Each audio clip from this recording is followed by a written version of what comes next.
Welcome students. আজ এসেছি নবম শ্রেণীতে। আবার তোমাদের চলছিল জৈবনিক প্রক্রিয়া। সেই জৈবনিক প্রক্রিয়াগুলোর মধ্যে আজকে শুরু করব পুষ্টির প্রথম পর্যায়। এখন সমস্ত জীবকুল খাদ্য গ্রহণ করে, সেই খাদ্যকে তার ব্যবহার উপযোগী করে তোলে। এই ব্যবহার উপযোগী করে তোলার মধ্যেই রয়েছে বেশ কিছু প্রক্রিয়া, সেটাই পুষ্টির মধ্যে পড়ে। কারণ সমস্ত জীবের মধ্যে উদ্ভিদ তারা একরকমভাবে খাদ্যকে কাজে লাগায়, আর প্রাণী জগৎ তারা অন্যরকমভাবে খাদ্যকে কাজে লাগায়। আমরা দুটোই পড়ব, একটি উদ্ভিদের পুষ্টি আর একটি প্রাণীদের পুষ্টি। তো এখন আমরা দেখে নিই পুষ্টি ব্যাপারটা কী। দেখো, যে পুষ্টি এমন একটি পদ্ধতি যে পদ্ধতিতে জীব খাদ্য উপাদান সংগ্রহ করে, সেটিকে পরিপাক, শোষণ ও আত্তীকরণের মাধ্যমে তাকে তার নিজের কোষে অঙ্গীভূত করে, তারপর অপাচ্য অংশের বহিষ্করণ করে। আর এই পদ্ধতিগুলোর মাধ্যমে সে তার খাদ্যকে কাজে লাগিয়ে তার বৃদ্ধি ঘটায়, তার ক্ষয়পূরণ করে নেয়, তার খাদ্যের মধ্যে যে শক্তি থাকে সেই শক্তিকে কাজে লাগিয়ে ব্যবহার উপযোগী শক্তিতে পরিণত করে তার জীবনকে চালিত করে। এটাই হলো পুষ্টি। তাহলে আমরা যদি সংজ্ঞা আকারে বলি, গুছিয়ে বলি, কি বলবো? যে পদ্ধতিতে জীব খাদ্য উপাদান সংগ্রহ করে সেটিকে পরিপাক ও শোষণ, আত্তীকরণ, বহিষ্করণ অথবা সংশ্লেষ ও আত্তীকরণের মাধ্যমে দেহের বৃদ্ধি, ক্ষয়পূরণ এবং খাদ্যের স্থৈতিক শক্তিকে ব্যবহার উপযোগী শক্তিতে রূপান্তরিত করে, তাকেই পুষ্টি বলে। এখানে লক্ষ্য করো, দুটো জিনিস আলাদা আলাদা করে বলা আছে। একটা গোষ্ঠী অর্থাৎ প্রাণী গোষ্ঠী খাদ্য গ্রহণ করে পরিপাক, শোষণ, আত্তীকরণ, বহিষ্করণ করে, আর উদ্ভিদ গোষ্ঠী খাদ্য সংশ্লেষ করে তার আত্তীকরণ করে দেহের উপযোগী করে তুলে নেয় এবং বৃদ্ধিতে অংশগ্রহণ করে। এই দুটো ধারায় পুষ্টি জীবজগতে চলতে থাকে। একটি প্রাণীদের পুষ্টি পদ্ধতি আর দ্বিতীয়টি উদ্ভিদের পুষ্টি পদ্ধতি।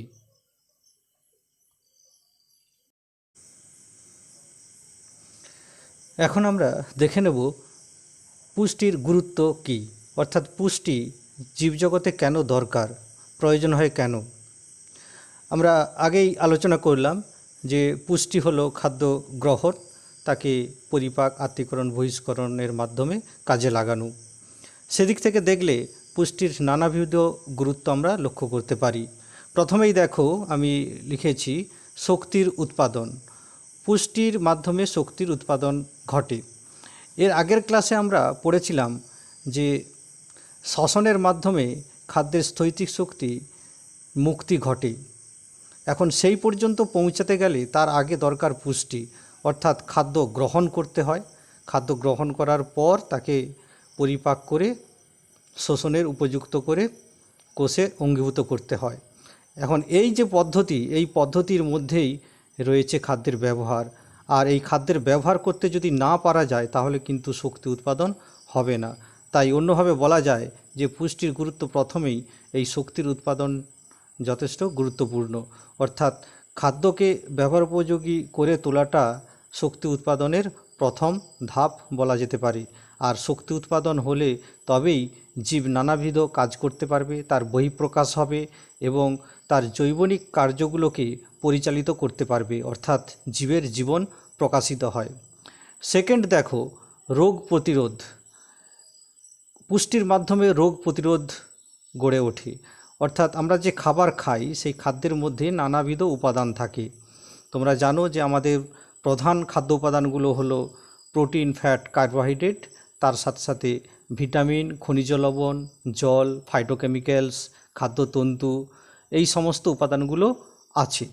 আর এই খাদ্য গ্রহণ যদি আমরা ঠিকঠাক খাই, অর্থাৎ সমস্ত উপাদান পরিমাণ মতো যদি আমরা প্রতিনিয়ত খাই, তাহলে তার মধ্যে যে ভিটামিন, খনিজ লবণ এগুলো আমাদের শরীরে প্রবেশ করছে, তার সাথে সাথে ফাইটোকেমিক্যালস, খাদ্যতন্তু প্রবেশ করছে, সেইগুলো আমাদের রোগ প্রতিরোধ ক্ষমতা গড়ে তোলে। অর্থাৎ স্বাভাবিকভাবেই আমরা যে রোগের সম্মুখীন হয় তা সহজে আমরা নিরাময় করতে পারে আমাদের শরীর। তারপরে দেখো 3 নম্বর দেখো বৃদ্ধি, অর্থাৎ পুষ্টির মাধ্যমে বৃদ্ধি সম্পন্ন হয়। আমরা যে খাবার খাই সেই খাবার হজম বা পরিপাকের মাধ্যমে আমাদের কোষে অঙ্গীভূত হয়, তারপর তাকে কাজে লাগিয়ে আমাদের কোষ বিভাজন দ্রুত হয়, আমাদের কোষের গ্রোথ হয়, তার সাথে সাথে কলা বা বিভিন্ন অঙ্গপ্রত্যঙ্গের বৃদ্ধি হয়, সাথে সাথে সমগ্র জীবের বৃদ্ধি ঘটে, অর্থাৎ পুষ্টির মাধ্যমে জীবের বৃদ্ধি ঘটে। 4 নম্বর দেখো ক্ষয়পূরণ।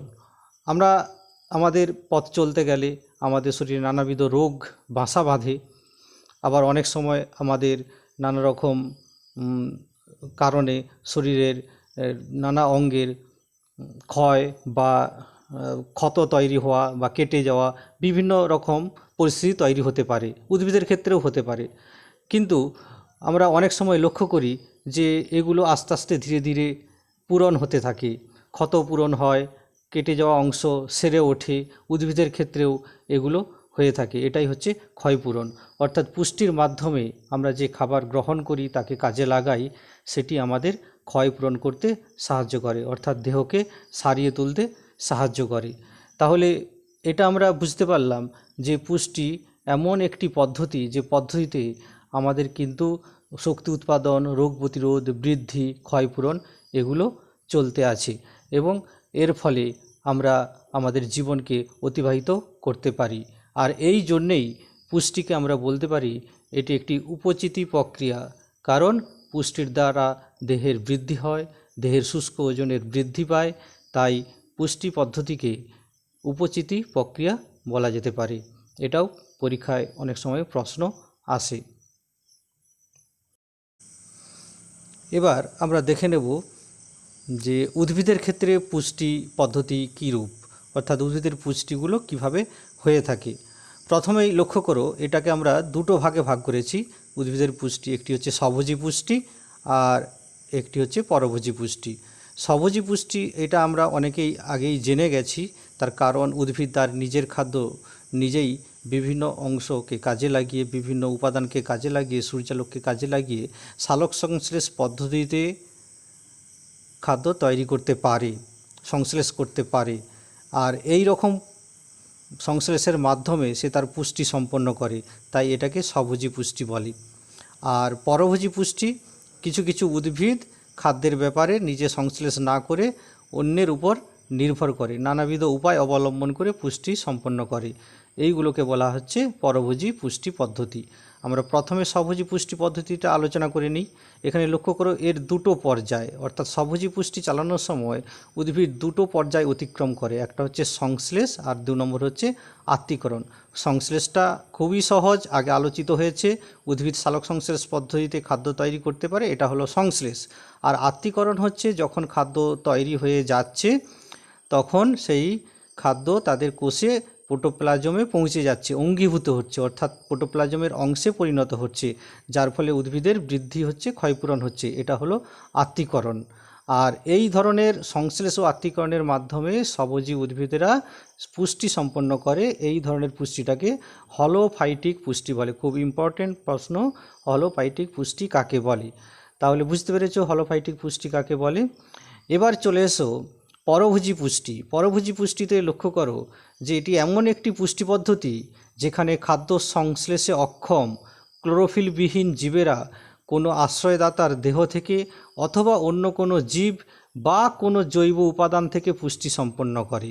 অনেক রকম পদ্ধতি অবলম্বন করছে। দেখো, যেহেতু এরা ক্লোরোফিলবিহীন সালোক সংশ্লেষ করতে পারে না, তাই অন্য কোনো আশ্রয়দাতার দেহ থেকে নিতে পারে পুষ্টিদ্রব্য, বা অন্য কোনো জীব থেকে নিতে পারে, বা অন্য কোনো জৈব উপাদান থেকে পুষ্টি সম্পন্ন করে বলে তাদেরকে পরভোজী পুষ্টি বলে। আর এদের পুষ্টি পদ্ধতিকে বলা হচ্ছে পরভোজী পুষ্টি। আর এটি 4 প্রকারের লক্ষ্য করা যায়, যেমন 1 পরজীবী, 2 মৃতজীবী পুষ্টি, 3 মিথজীবী পুষ্টি, 4 পতঙ্গভুক পুষ্টি। আমরা একে একে করে এগুলো আলোচনা করব। খুবই ইন্টারেস্টিং ব্যাপার এদের পুষ্টিগুলো, তোমরা একটু মন দিয়ে ভিডিওটি শেষ পর্যন্ত দেখবে, খুব ভালো লাগবে, তোমাদের বুঝতে সুবিধা হবে। প্রথমেই দেখো উদ্ভিদের যে পরভোজী পুষ্টি তার প্রথম নম্বর হচ্ছে পরজীবী পুষ্টি, অর্থাৎ পরভোজীকে যে 4টি ভাগে ভাগ করা হয়েছিল তার প্রথম পুষ্টি পদ্ধতি হচ্ছে পরজীবী পুষ্টি।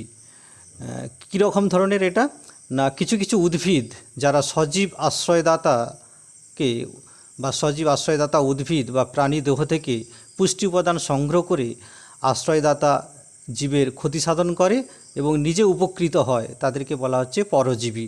অর্থাৎ এক্ষেত্রে কিছু কিছু উদ্ভিদ কোনো সজীব উদ্ভিদ বা প্রাণীর দেহ থেকে পুষ্টি সম্পন্ন করে পুষ্টি প্রক্রিয়া সম্পাদিত করে, অর্থাৎ তাদের নিজেরা লাভবান হয় আর আশ্রয়দাতার ক্ষতি সাধন করে। এই ধরনের পুষ্টি পদ্ধতিকে বলা হচ্ছে পরজীবী পুষ্টি। যেমন স্বর্ণলতা, র্যাফলেসিয়া, শ্বেতচন্দন, নানা রকম উদ্ভিদ আছে যারা এরকম পুষ্টি পদ্ধতি অবলম্বন করে। এদের হস্টেরিয়া নামক একরকম চোষক অঙ্গের সাহায্যে উদ্ভিদ থেকে খাদ্যরস শুষে নিয়ে পুষ্টি সম্পন্ন করে। যেমন র্যাফলেসিয়া, এখানে আমি দেখিয়েছি র্যাফলেসিয়া উদাহরণ হিসাবে। আর একটা তোমাদের ভিডিওর মাধ্যমে উদাহরণ হিসাবে আমি পরজীবী উদ্ভিদ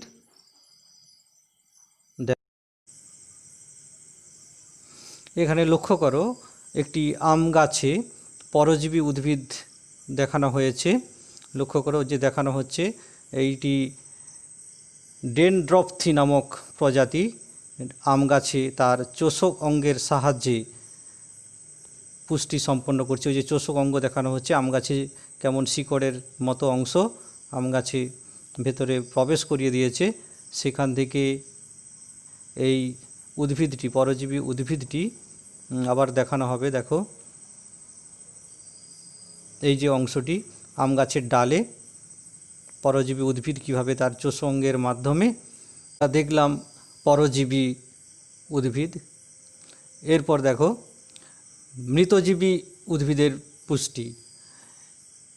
যে সমস্ত উদ্ভিদ মৃত পচনশীল প্রাণীজ বা উদ্ভিজ জৈব পদার্থ থেকে পুষ্টি উপাদান সংগ্রহ করে পুষ্টি সম্পন্ন করে তাদের মৃতজীবী উদ্ভিদ বলে, আর এদের পুষ্টি পদ্ধতিকে বলা হয় মৃতজীবী পুষ্টি। এখানে লক্ষ্য করো এই সমস্ত উদ্ভিদ, এই যে এটা অ্যাগারিকাস, এটা মনোট্রোপা, একে ইন্ডিয়ান পাইপও বলা হয়, এর আর একটি নাম আছে ইন্ডিয়ান পাইপ। এদের যে মাটি বা বিভিন্ন জৈব পদার্থ, সেটা প্রাণীজ বা উদ্ভিজ জৈব পদার্থ হতে পারে, পচনশীল বস্তু হতে পারে, সেখান থেকে এদের যে হাইফি বা অনুসূত্র আছে সেই অনুসূত্র প্রবেশ করিয়ে সেখান থেকে পুষ্টিরস শোষণ করে এরা বেঁচে থাকে, এদের পুষ্টি সম্পন্ন করে। আর এই রকম পুষ্টি পদ্ধতিকেই বলা হচ্ছে মৃতজীবী পুষ্টি। খুব সহজ ব্যাপার। আমরা মৃতজীবী পুষ্টি দেখব, মনোট্রোপা ভিডিওর মাধ্যমে আমরা দেখব। আমরা মনোট্রোপা দেখছি, সাদা মতো সরু, নিচেটা লম্বা পাইপের মতো, উপরে ফুলের মতো দেখতে, এটি মনোট্রোপা। তার নিচের অংশটি লক্ষ্য করো লম্বা পাইপের মতো, এই জন্য একে ইন্ডিয়ান পাইপও বলা হয়। এটি হচ্ছে মৃতজীবী উদ্ভিদ। এ উদ্ভিদের 3য় নম্বর পুষ্টি পদ্ধতি অর্থাৎ মিথজীবী পুষ্টি নিয়ে আলোচনা করব। এক্ষেত্রে দুটো ভিন্ন প্রজাতির জীব একত্রে অবস্থান করে ও পরিপোষকের আদান প্রদানের দ্বারা উভয়ই উপকৃত হয় এবং সেই সহাবস্থান অবস্থায় এই দুটো জীবকে বলা হচ্ছে মিথজীবী জীব, আর এদের পুষ্টি পদ্ধতিকে বলা হচ্ছে মিথজীবী পুষ্টি। অর্থাৎ এক্ষেত্রে দুটো জীব তারা একত্রে সহাবস্থান করে। যেমন এখানে মটর গাছের শিকড়, তাতে ছোট ছোট গুটি বা অর্বুদ দেখা দিয়েছে, সেই অর্বুদের ভেতরে রাইজোবিয়াম নামক ব্যাকটেরিয়া থাকে। অর্থাৎ এখানে মটর গাছ আর রাইজোবিয়াম দুটো জীব একে অপরের সহাবস্থানে বসবাস করছে এবং উভয়ই উপকৃত হচ্ছে। মটর গাছ সেই নাইট্রোজেনযুক্ত তার মিনারেলস অর্থাৎ নাইট্রোজেনযুক্ত পদার্থ পাচ্ছে, আর ব্যাকটেরিয়া মটর গাছ থেকে বেঁচে থাকার জন্য পুষ্টি সম্পন্ন করছে। অর্থাৎ এখানে উভয়েই উপকৃত, উভয়ের এই সহাবস্থানকে বলা হচ্ছে মিথজীবীয় পুষ্টি। আরেকটি উদাহরণ বলা যেতে পারে লাইকেন, অর্থাৎ এখানে ছত্রাক এবং শৈবাল দুটো জীব পাশাপাশি অবস্থান করছে, সহাবস্থান করছে এবং উভয়ই উপকৃত হচ্ছে। এই ধরনের যে পুষ্টি পদ্ধতি তাকে বলা হচ্ছে মিথজীবীয় পুষ্টি। এই লাইকেন তোমরা তোমাদের বিদ্যালয়ের যে পাম গাছ আছে সেই পাম গাছেও চাকা চাকা অংশ দেখতে পাবে সাদা সবুজ রঙের, সেটাও এক ধরনের লাইকেন। আমরা তাহলে লাইকেন এবং মটর গাছের যে গুটি বা অর্বুদ আছে এই দুটো উদাহরণ দিয়ে মিথজীবী পুষ্টিটা বুঝতে পারলাম। এরপর দেখো আরেকটি উদ্ভিদের পুষ্টি পদ্ধতি, সেটা হচ্ছে পতঙ্গভুক পুষ্টি পদ্ধতি। অর্থাৎ কিছু কিছু উদ্ভিদ আছে যারা তাদের নাইট্রোজেন ঘটিত, মনে রাখবে নাইট্রোজেন ঘটিত প্রোটিন পদার্থ বা খাদ্যের ঘাটতির জন্য তারা বিশেষ ধরনের ফাঁদ তৈরি করে, আর সেই ফাঁদের মাধ্যমে বিভিন্ন পতঙ্গকে তারা ধরে নিয়ে তাদের শরীরের নাইট্রোজেন ঘটিত পুষ্টিরস সংগ্রহ করে তারা নিজেদের পুষ্টি সম্পন্ন করে। এই জন্য এদেরকে পতঙ্গভুক উদ্ভিদ বলা হয়, আর এদের পুষ্টি পদ্ধতিকে বলা হচ্ছে পতঙ্গভুক পুষ্টি।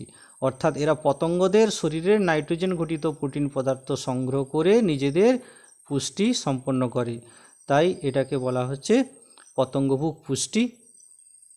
আর উদাহরণ হিসাবে তোমরা জানো কলসপত্রী, এটি কলসপত্রী উদ্ভিদ, সূর্য শিশির বা ড্রসেরা, এইগুলো সব পতঙ্গভুক উদ্ভিদ। আমরা একটি ছোট ভিডিওর মাধ্যমে আমরা বেশ কিছু অ্যামেজিং ঘটনা অর্থাৎ অ্যামেজিং ফ্যাক্ট দেখে নেব, যার মাধ্যমে পতঙ্গভুক উদ্ভিদরা কিভাবে পুষ্টি সম্পন্ন করে। এখানে লক্ষ্য করো কিভাবে পতঙ্গ তার ফাঁদে পড়ে যাচ্ছে। এটি একটি পতঙ্গভুক উদ্ভিদ, তার দুটো পাতার মধ্যবর্তী স্থানে লোভনীয় সুস্বাদু খাবারের মতো অংশ আছে, যার লোভে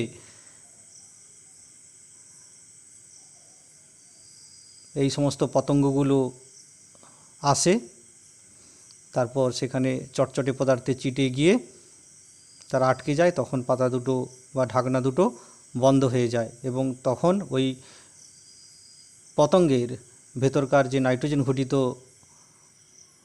পদার্থ আছে সেটি তারা শুষে নেয়, দিয়ে নিজেদের পুষ্টি সম্পন্ন করে। লক্ষ্য করো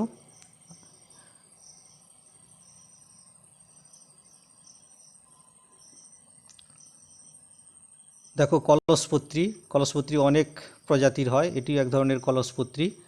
এখানে এদের অগ্রভাগটা বেশ আকর্ষণীয় হয়, লোভনীয় সুস্বাদু খাবারের গন্ধযুক্ত পদার্থ থাকে, তাতে বিভিন্ন পতঙ্গরা এসে বসে,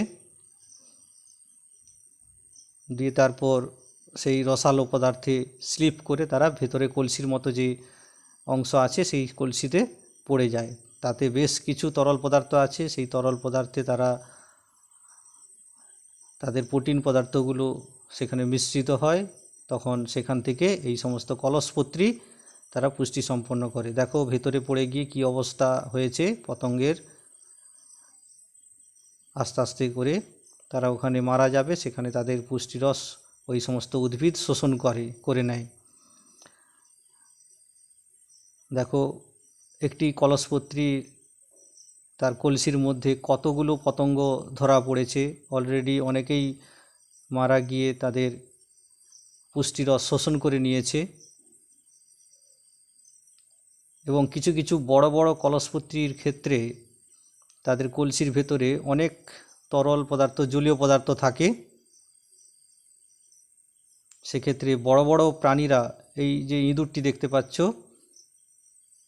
বড় বড় যে কলসপত্রী উদ্ভিদ আছে সেক্ষেত্রে সেখানে লোভনীয় খাদ্যের জন্য ইঁদুর খোঁজ করে করে সেখানে পৌঁছে যাচ্ছে।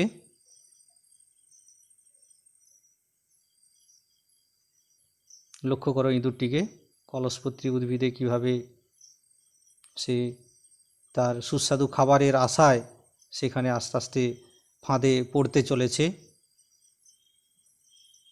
এবং অতিরিক্ত জলীয় পদার্থে স্লিপ করে ব্যাস ভেতরে পড়ে গেল।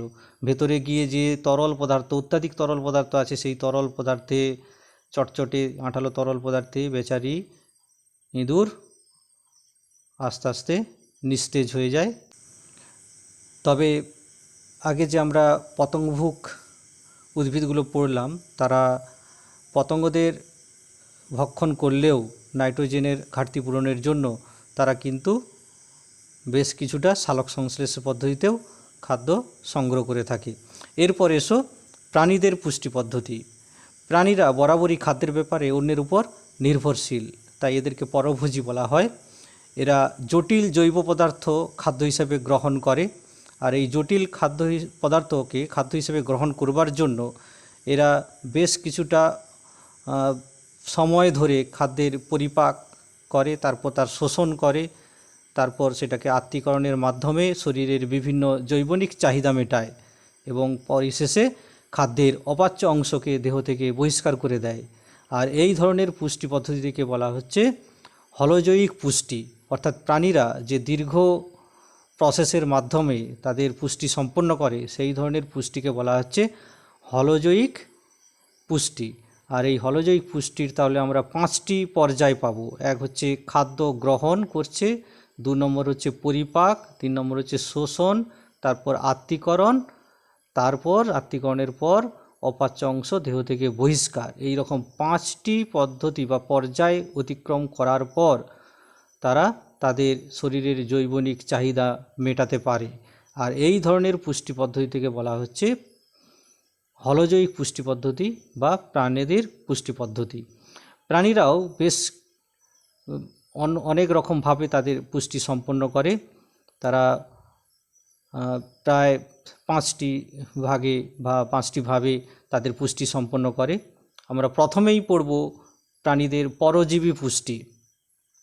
এক্ষেত্রে প্রাণীরা কি করে, আশ্রয়দাতা বা অন্য কোনো পোষক দেহ থেকে, এটা অশোক হয়ে গেছে, এটা পোষক দেহ থেকে তাদের পুষ্টি উপাদান সংগ্রহ করে এবং বেঁচে থাকে, আর আশ্রয়দাতার ক্ষতি সাধন করে, নিজে উপকৃত হয়। এই সমস্ত প্রাণীদের বলা হচ্ছে পরজীবী প্রাণী, আর এদের পুষ্টি পদ্ধতিকে বলা হচ্ছে পরজীবী পুষ্টি। অর্থাৎ যে সমস্ত প্রাণী আশ্রয়দাতা থেকে পুষ্টিরস সংগ্রহ করে বেঁচে থাকে এবং পুষ্টি সম্পন্ন করে, এর ফলে আশ্রয়দাতা ক্ষতিগ্রস্ত হয় এবং প্রাণী নিজে উপকৃত হয়, এদেরকে বলা হচ্ছে পরজীবী। আর এদের পুষ্টিকে বলা হচ্ছে পরজীবী পুষ্টি। উদাহরণ হিসাবে ফিতাকৃমি, উকুন, মশা, নানা রকম পরজীবী প্রাণী আছে। এখানে আমি ফিতাকৃমি দেখিয়েছি। এই ফিতাকৃমি মানুষের অন্ত্রে বসবাস করে, সেখান থেকে তারা চোষক অঙ্গের সাহায্যে তাদের পুষ্টিরস শোষণ করে নিজেরা উপকৃত হয় আর মানুষ ক্ষতিগ্রস্ত হয়। তাহলে বুঝতেই পেরেছো, এগুলো হচ্ছে পরজীবী প্রাণী, আর এদের পুষ্টি পদ্ধতি হচ্ছে পরজীবীয় পুষ্টি পদ্ধতি। এরপর লক্ষ্য করো প্রাণীদের 2 নম্বর পুষ্টি পদ্ধতি, সেটি হলো মিথজীবী পুষ্টি। যখন 2টি বা তার অধিক প্রজাতি প্রাণীরা একত্রে অবস্থান করে একে অপরের সাহচর্যে জীবন ধারণ করে, তখন অবস্থানকারী প্রাণীগুলোকে মিথজীবী প্রাণী বলা হয়। তাহলে বুঝতে পেরেছো, যখন 2 বা তার বেশি প্রজাতির প্রাণীরা একত্রে অবস্থান করছে আর একে অপরের সাহচর্যে জীবন ধারণ করছে বা পুষ্টি সম্পন্ন করছে, তখন এই সমস্ত প্রাণীগুলোকে বলা হচ্ছে মিথজীবী প্রাণী, আর এদের পুষ্টি পদ্ধতিকে বলা হচ্ছে মিথজীবী পুষ্টি। যেমন উদাহরণ হিসাবে তোমরা লক্ষ্য করো, আমি এখানে লিখেছি উইপোকার অন্ত্রে বসবাসকারী আদ্য প্রাণী নাম হলো ট্রাইকোনিম্ফা। খুব ভালো একটি উদাহরণ, এটি মনে রাখবে। উইপোকার অন্ত্রে বসবাসকারী আদ্য প্রাণী হলো ট্রাইকোনিম্ফা। উইপোকা আমরা জানি যে কাঠ, কাগজ এগুলোকে খেতে পারে। এই সমস্ত সেলুলোজগুলোকে উইপোকা নিজে হজম করতে পারে না। উইপোকার অন্ত্রে যে আদ্য প্রাণী ট্রাইকোনিম্ফা তোমরা দেখতে পাচ্ছ, সেই ট্রাইকোনিম্ফা উইপোকার ওই সেলুলোজগুলোকে হজম করিয়ে দেয়, তাতে উইপোকা উপকৃত হয়। আর পরিবর্তে ওই আদ্য প্রাণী উইপোকা থেকে তার পুষ্টি সম্পন্ন করে বেঁচে থাকে। তাহলে এখানে উইপোকা এবং ট্রাইকোনিম্ফা দুজনেই উপকৃত হচ্ছে, তাই এরা মিথজীবী প্রাণী। এছাড়াও এখানে আমি একটি ছবি দিয়েছি, দেখো গোবক, গবাদি পশু, আর তার সাথে সাথে গোবক, এটা এক ধরনের বিশেষ বক।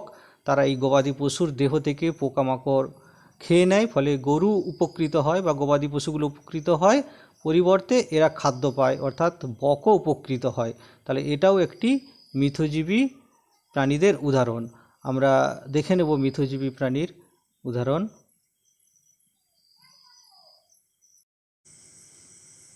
তোমরা লক্ষ্য করো, গবাদি পশু বলতে মহিষ, গরু, ছাগল, এদের সাথে সাথে এক ধরনের বক ঘুরে বেড়ায়, তাকে বলা হচ্ছে গোবক। এই গোবক কীভাবে তার গবাদি পশুর দেহ থেকে পোকাগুলোকে তুলে তুলে খেয়ে নিচ্ছে। এদের লোম এবং চামড়ায় এক বিশেষ ধরনের পোকা থাকে, সেগুলো গরুর ক্ষতি করে, কিন্তু গোবক এসে সেই উপকার করে দিচ্ছে, অর্থাৎ গবাদি পশু থেকে পোকামাকড় খেয়ে নিচ্ছে, আর পরিবর্তে বকেরও পুষ্টি সম্পন্ন হচ্ছে। অর্থাৎ এক্ষেত্রে বক তার মিথজীবী পুষ্টির মাধ্যমে পুষ্টি সম্পন্ন করছে, পাশাপাশি গরু বা মহিষ তারাও উপকৃত হচ্ছে। অর্থাৎ দুটো আলাদা প্রজাতির প্রাণী একে অপরের সহাবস্থানে থেকে উভয়ই উপকৃত হচ্ছে এবং তার মধ্যে কেউ কেউ পুষ্টিও সম্পন্ন করছে। এটাও এক ধরনের মিথজীবী পুষ্টির উদাহরণ। এরপর প্রাণী পুষ্টির 3 নম্বর পুষ্টি লক্ষ্য করো। প্রাণী পুষ্টির 3 নম্বর পুষ্টি হলো মৃতজীবী পুষ্টি। অর্থাৎ যে সমস্ত প্রাণীরা মৃত জীবদেহের বহিঃকোষীয় পাচন ও জৈব বস্তু থেকে পুষ্টি সংগ্রহ করে বেঁচে থাকে তাদেরকে মৃতজীবী বলে। অর্থাৎ বেশ কিছু প্রাণী আছে যারা মৃত জৈব বস্তু থেকে তাদের পুষ্টি সম্পন্ন করে, তাদেরকে বলা হচ্ছে মৃতজীবী প্রাণী। আর এদের পুষ্টি পদ্ধতিকে বলা হচ্ছে মৃতজীবী পুষ্টি। যেমন আমরা দেখেছি মাছি, কেঁচো, এরা মৃত জৈব বস্তু থেকে তাদের পুষ্টিরস শোষণ করে। কেঁচো তার মাটিতে থাকা বিভিন্ন জৈব বস্তু সংগ্রহ করে, সেখান থেকে তারা পুষ্টি সম্পন্ন করে বেঁচে থাকে। এগুলো হলো মৃতজীবী পুষ্টি। তারপর দেখো 4 নম্বর প্রাণী পুষ্টি হচ্ছে কপ্রোফ্যাগি বা মলভোজী। বেশ কিছু প্রাণী আছে যারা নিজের মল অথবা অপর কোনো প্রজাতি বা জীবের প্রাণীর মল ভক্ষণ করে বেঁচে থাকে, তাদেরকে বলা হচ্ছে মলভোজী প্রাণী। আর তাদের পুষ্টি পদ্ধতিকে বলা হচ্ছে মলভোজী পুষ্টি। যেমন এখানে আমি দেখিয়েছি গুবরে পোকা, তাছাড়া শূকর, গিনিপিগ, এরাও মল ভক্ষণ করে বেঁচে থাকে। এবং মাছিদেরকেও দেখা যায় যে বিভিন্ন প্রজাতির মলের উপর খাদ্যরস শোষণ করে বেঁচে থাকে। 5 নাম্বার 5 যে পুষ্টি পদ্ধতি সেটি হলো স্যাঙ্গুইনিভোরি বা রক্তভোজী। বেশ কিছু প্রাণী আছে যারা অপর প্রাণীদের রক্ত পান করে পুষ্টি সম্পন্ন করে, এই সমস্ত প্রাণীদের স্যাঙ্গুইনিভোরি বা রক্তভোজী বলে। আর এদের পুষ্টি পদ্ধতিকে বলা হয় রক্তভোজী পুষ্টি। যেমন স্ত্রী মশা, জোঁক, আমি এখানে ছবি দেখিয়েছি, মশা, স্ত্রী মশা, তারা মানুষের রক্ত খেয়ে বেঁচে থাকে। এটিও এক ধরনের স্যাঙ্গুইনিভোরি পুষ্টির বা প্রাণীর উদাহরণ। তো প্রিয় ছাত্রছাত্রীরা, তোমাদের জন্য শুভেচ্ছা রইল। আমরা আজকে শেষ করলাম পুষ্টির প্রথম পর্যায়। পুষ্টির দ্বিতীয় পর্যায় নিয়ে আমি আবার পরের ক্লাসে আসব। ততদিন পর্যন্ত তোমরা এগুলো ভালো করে পড়ে নাও। তোমরা ভালো থেকো, বাড়িতে থেকো, সেফ থাকো।